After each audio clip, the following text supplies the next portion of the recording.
ఒక సాధారణ రైతుని కోటీశ్వరుని చేసిన 100 ఏళ్ల చెట్టు.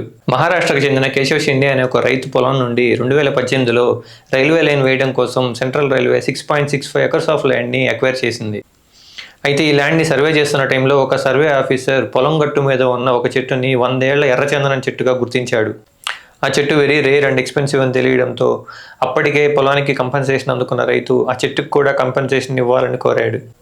కానీ అధికారులు రెస్పాండ్ అవ్వకపోవడంతో బాంబే హైకోర్టుని ఆశ్రయించాడు. ఆ తర్వాత ఆ ఎర్రచందనం చెట్టు వాల్యూ ఎస్టిమేట్ చేయాలని కోర్టు రైల్వే అధికారులను ఆదేశించినప్పటికీ వాళ్ళు రెస్పాండ్ అవ్వకపోవడంతో ఈ సంవత్సరం ఫిబ్రవరిలో ₹1 కోటి రిజిస్ట్రీ వద్ద డిపాజిట్ చేయించింది.